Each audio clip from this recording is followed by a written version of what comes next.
오늘 새벽부터는 이제 잠언 14장 말씀을 들어가도록 하겠습니다. 오늘 주시는 말씀은 잠언 14장 1절에서 3절까지 한 절씩 말씀을 읽고요. 3절은 같이 읽겠습니다. 1절입니다. 지혜로운 여인은 자기 집을 세우되 미련한 여인은 자기 손으로 그것을 허느니라. 정직하게 행하는 자는 여호와를 경외하여도 패역하게 행하는 자는 여호와를 경멸하느니라. 3절도 함께요. 미련한 자는 교만하여 입으로 매를 자청하고 지혜로운 자의 입술은 자기를 보전하느니라. 아멘. 하나님 말씀입니다. 자, 오늘부터 잠언 14장 말씀으로 들어가는데 1절의 맨 앞부분에 보면 지혜로운 여인은 자기 집을 세우되, 이 부분을 오늘 설교 제목으로 잡아보았고요. 오늘도 두 가지 하나님 주시는 마음이 있어서 나누고 우리가 기도하겠는데, 자, 첫 번째 주시는 마음은 지혜로운 아내에 대한 이야기인데, 지혜로운 아내로 인하여 가정이 든든하게 세워지는, 그러니까 가정의 주춧돌 역할을 아내와 어머니와 딸들이 한다는 이야기인데, 자, 1절 말씀을 다시 한번 볼게요. 1절에 보니까 지혜로운 여인은 자기 집을 세우되 미련한 여인은 자기 손으로 그것을 허느니라.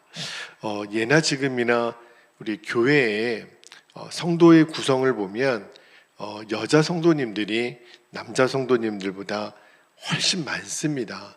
그러니까 그만큼 여자 성도님들의 어떤 신앙적인 그런 어떤 성품이나 또 헌신이나 이런 것이 높다고 볼 수 있겠는데, 그런데 가정에서 여인들이 차지하는 역할은 더 절대적이라는 거예요. 여기 보니까 지혜로운 여인이 집을 세운다. 여기 집을 세운다라는 거는 여인으로 인하여 가정이 화목하게 되고 행복하게 되고 경제적으로도 부유하게 된다. 옛날에 가문을 일으킨다, 이런 표현도 쓰지요. 그러니까 이 가정에서 이거는 여러분 오해하지 말 것은 어떤 성차별에 대한 이야기는 아닙니다. 그러면 모든 책임은 여자에게 있는가, 그런 의미로 말씀하는 게 아니에요.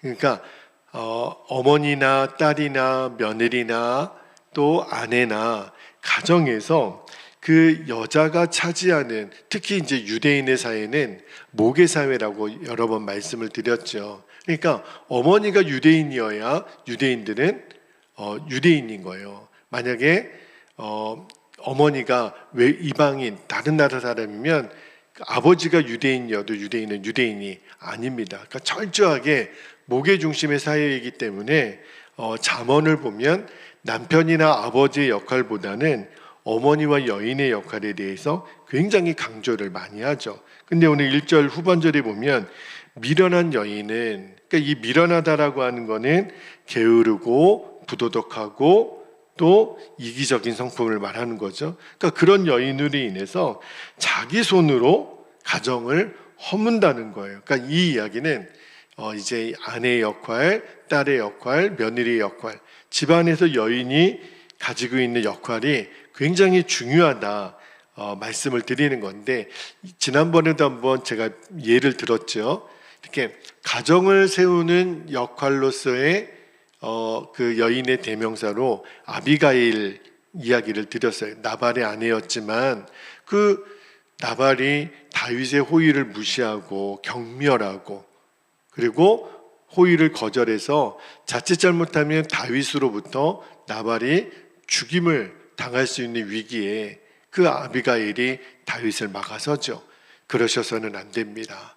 하나님의 기름 부음 받은 왕으로 세움받을 분이 자기 손에 피를 묻혀서는 안 됩니다. 참 지혜로운 말로 다윗의 그 보복을 막아내죠.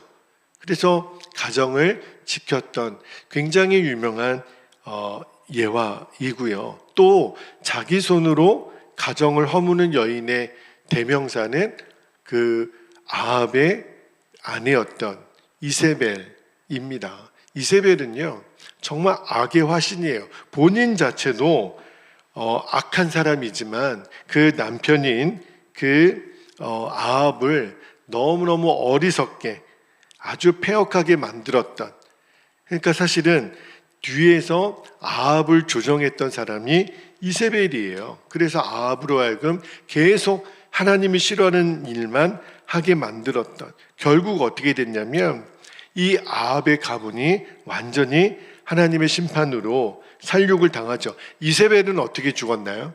이세벨은 매장도 못했어요. 그냥 그 개들에게 몸이 뜯겨 죽는 그런 비참하게 최후를 맞이했죠. 그러니까 좀 어떤 극단적인 예가 될 수 있을지 모르겠지만 이 지혜로운 여인으로 인하여 그 가정의 위기와 어려움을 극복하게 하는 그러한 예화들이 성경에 많고요. 또 반대로 이 패역하고 미련한 여인으로 이 가정을 무너뜨리는 이야기도 너무 많습니다. 그러니까 이 집안에서 여인의 말 한마디 하나, 행동 하나, 다시 한번 말씀드리지만 그러면 남자들은 책임이 없나, 그런 차원의 말이 아니라는 것을 전제로 이 집안의 여인의 역할이 이만큼 중요하구나. 그래서 집안의 아내가 됐든 딸이 됐든 며느리가 됐든 그죠? 어머니가 됐든 여인의 지혜로움을 성경은 강조를 해요. 그래서 우리가 자녀들에게 할 수만 있다면 믿음의 자녀들, 믿음의 배우자를 만나게 해주는 이유가 바로 여기에 있습니다. 그 지혜로움, 그러니까 성경이 말하는 지혜로움은 하나님을 경외하고 하나님 말씀대로 사는 성품을 말하는 거거든요. 그래서 우리의 자녀들이 지혜로운 여인, 또 지혜로운 아들, 그러니까 지혜로운 배우자를 만나는 것이 참으로 귀한 복이고, 이미 결혼을 했다면 우리 남편과 아내가 서로에게 지혜로운 존재로 서로에게 서 가는 거예요. 그래야 우리 가정이 정말 하나님의 축복된 가정, 또 온전한 물된 동산 같은 가정이 되기 때문에 그렇습니다. 자, 이제 두 번째 주시는 마음을 나누도록 할게요. 두 번째 주시는 마음은 한 가정의 지혜로운 여인, 또 지혜로운 사람들이 세워졌다면, 자, 두 번째 주시는 마음은 하나님을 경외하는 것과 말씀대로 사는 것은 동전의 앞뒷면과 같습니다. 이 말씀을 좀 나눌게요. 자, 2절 말씀도 다시 한번 볼게요. 2절에 보니까 정직하게 행하는 자는 여호와를 경외하여도 패역하게 행하는 자는 여호와를 경멸하느니라. 잠언의 주제 말씀을 한 가지만 뽑으라 그러면 잠언 1장 7절에 여호와를 경외함이 지혜의 근본이다, 이 말씀이거든요. 자, 여기 보니까 정직하게 행하는 자와 하나님을 경외하는 것이 똑같다라고 말씀을 하는 거예요. 그러니까 정직하게 행한다라는 게 뭐죠? 단순히 거짓말을 안 한다 이런 뜻만 있는 게 아니라, 잠언에서, 성경에서 말하는 정직하게 행한다라는 것은 하나님의 말씀대로 산다, 그 뜻이에요. 그러니까 하나님 말씀대로 사는 것이 얼마나 지혜로운 사람인가, 그거를 말하는 거거든요. 그러니까 잠언에서 말하는, 그러니까 정직하게 행한다, 이 말은 지혜를 따라 행한다, 하나님을 두려워한다, 하나님을 경외한다. 그러니까 정직하게 행하는 자와 하나님을 경외하는 자가 같다는 거예요. 그러니까 반대로 뒤집어서 말하면 이 패역한 자, 여기 2절 후반절에 보니까 패역하게 행하는 자는 여호와를 경멸한다, 이렇게 되어 있잖아요. 그러니까 이게 어떤 의미냐면, 우리가 하나님을 경외한다라고 말할 때 우리는 선한 삶을 살 수밖에 없어요. 나는 하나님을 경외한다고 하면서 악한 삶을 살 수가 없다는 거예요. 그러니까 하나님을 경외하면서 선한 삶을 살든지, 하나님을 경멸하면서 악한 일을 행하든지, 두 가지밖에는 없어요. 그러니까 누가 나는 하나님을 믿습니다. 나는 하나님을 경외합니다. 그런데 그의 삶 속에서 늘 맺는 열매는 죄의 열매고 악한 열매라면 그는 하나님 보시기에 하나님을 경외하는 자라 인정받을 수가 없는 거예요. 오히려 하나님을 멸시하는 자죠. 그러니까 말씀을 묵상하면서 주시는 마음이 누가 입으로만 하나님을 경외하고 하나님을 사랑하고 하는데 실제 삶은 그렇지가 않은 거예요.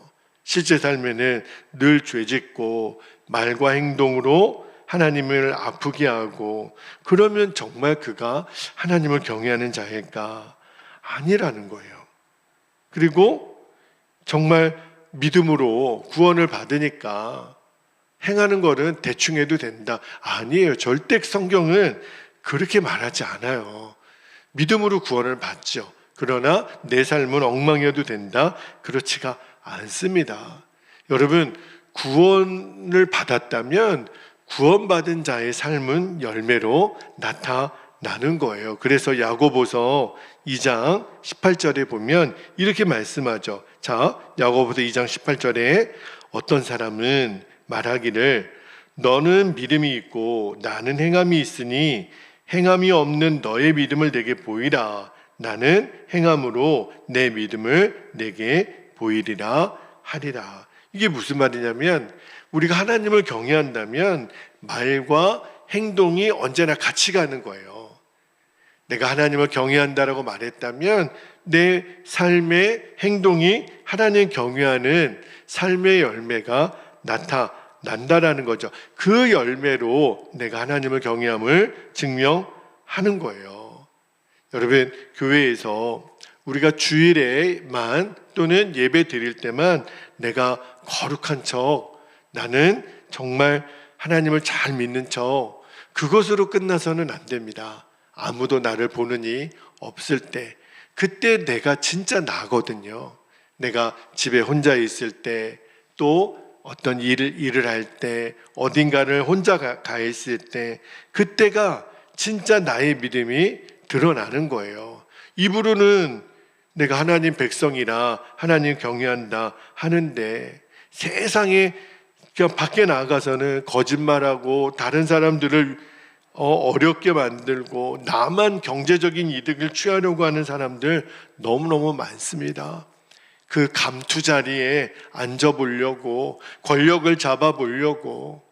여러분, 이거는요, 목회자도 예외가 아니에요. 내가 정말 하나님을 경외하고 하나님을 두려워한다면 도무지 할 수 없는 행동은 해서는 안 됩니다. 왜 그럴까요? 하나님은 우리의 모든 것을 다 보시기 때문에 그래요. 우리의 일거수일투족을 다 감찰하시니까.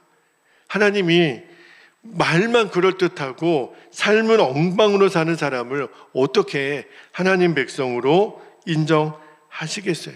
이 불법을 행하는 자들아, 내가 너를 도무지 알지 못하노라. 이렇게 말씀하시면 우리는 그 이야기를 어떻게 감당하겠어요? 그래서 오늘 새벽에 기도하기를 원하는 것은 하나님, 내가 하나님을 정말 경외한다면 그러면 내 삶의 정직한 삶, 다시 말하면 하나님 말씀대로 사는 삶이 따라와야 돼요. 그때 하나님이 우리의 믿음을 인정해 주십니다. 내 입술로 고백하는 믿음이 내 삶의 경건함으로 나타나게 하옵소서. 무엇보다도 나의 믿음이 나의 주변에 있는 이웃들에게 선한 영향력을 끼치는 거예요. 세상 사람들이 저와 여러분이 예수 믿는 거 다 알죠.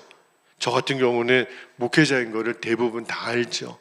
그러니까 여러분이 저 누구누구는 교회 다닌데 예수 믿는데 우리 부모님은 하나님을 믿는데 그렇다면 하나님 믿는 분이 다르구나. 하나님 믿는 분이 저렇게 정직하고 아름답고 저렇게 말과 행동이 늘 일치가 되는구나. 역시 하나님 믿는 사람들은 달라. 이렇게 여김을 받아야 하나님이 영광 받으시고 또 그 이웃들을 하나님 앞으로 인도할 수 있는, 하나님 앞으로 안내할 수 있는 내 삶 자체가 이정표가 되는 거예요. 여러분, 우리가 차들이나 사람들이 어떤 표시를 보고 이쪽으로 가면 시청입니다. 이쪽으로 가면은 뭐 병원이 있습니다.